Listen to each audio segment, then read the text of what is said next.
Marvel has ruined some absolutely incredible stories. Just imagine for a moment if three Thors from three different timelines came together to fight Gorr, and instead of Malekith chasing the Reality Stone, imagine if he had been shown wielding powerful dark magic and operating through deep political strategy. His storyline would have been so much more interesting. And think about Secret Invasion. Imagine watching it and constantly wondering whom to trust and whom not to. That is how it was meant to feel. To be fair, the Marvel Cinematic Universe does have many stories that were adapted well, but it is also true that Marvel completely destroyed some iconic storylines, ruined them so badly that fans began questioning what grudge Marvel had against these legendary arcs. So here are 5 stories Marvel absolutely butchered. At number 5 is A Possible War of the Realms, one of the best Thor storylines ever created. It deserved not just a film but an entire trilogy or even a complete phase. But Marvel ruined it with one single move by killing Malekith too early. War of the Realms was a defining storyline that reshaped Thor's identity, from struggling with unworthiness to discovering the true meaning of being worthy.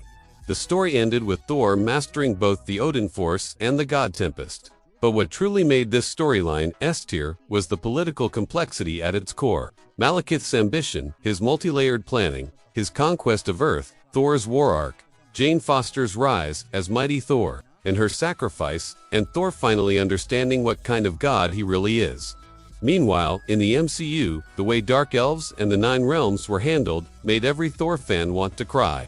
Malekith was reduced to a small-time villain who had nothing beyond the Reality Stone. His dark magic and political influence were never explored, and he was not even kept alive for future story possibilities. On top of that, the term Nine Realms practically disappeared after Thor: The Dark World and Age of Ultron. Since then, Marvel never returned to Thor's mythological roots.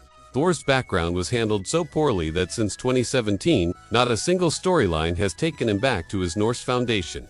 At number 4 is Secret Invasion, a story many have forgotten or want to forget.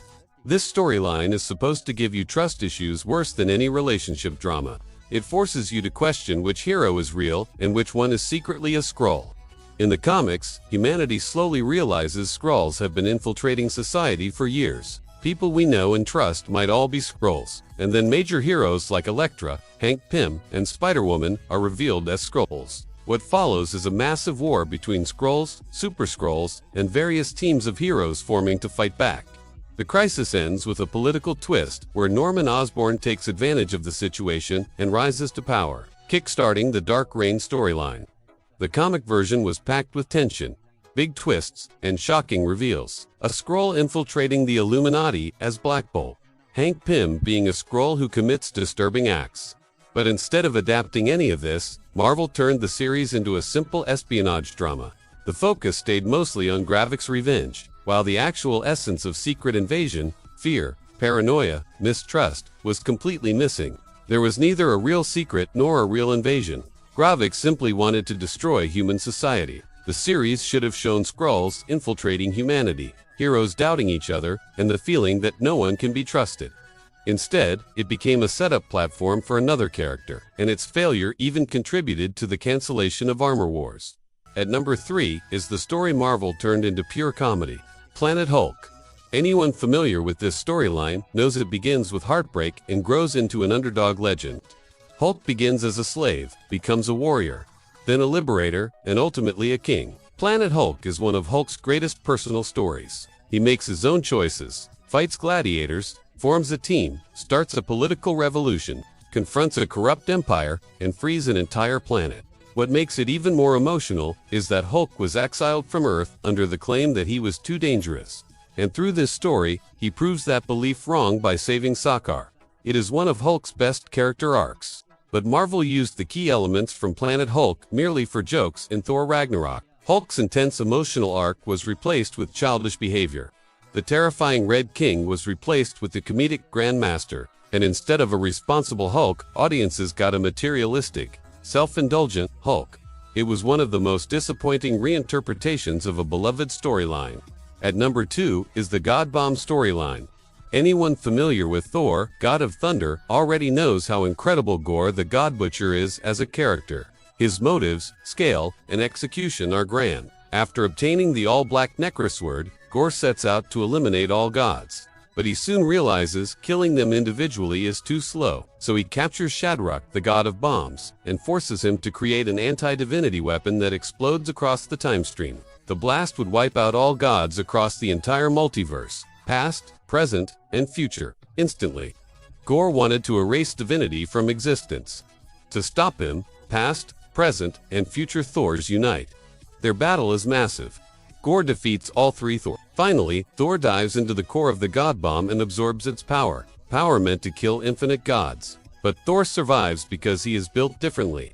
In Thor: Love and Thunder, Marvel cut this story so poorly that it became unrecognizable.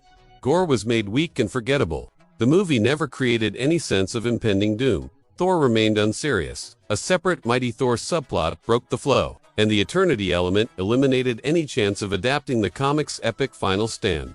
A grand story of divine hatred and cosmic scale was reduced to a joke. At number 1 is the Dark Phoenix saga, an X-Men storyline that has never been adapted properly.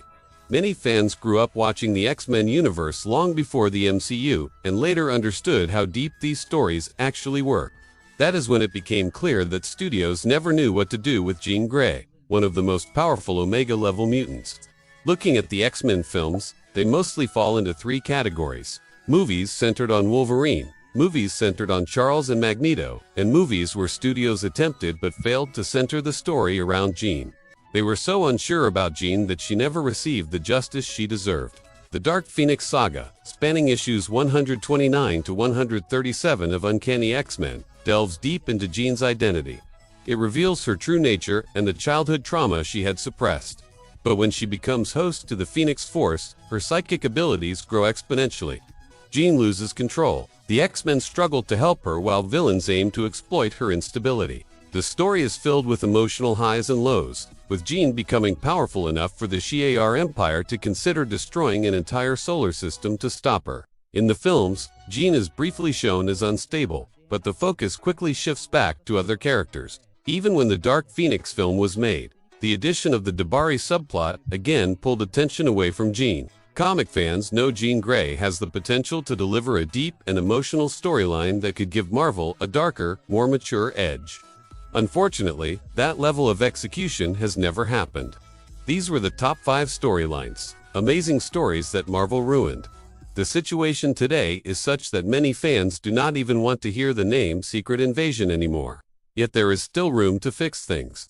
A properly executed continuation could repair past mistakes and bring justice to this iconic story. The potential for War of the Realms still exists as well. Great writers can turn even broken ideas into powerful narratives.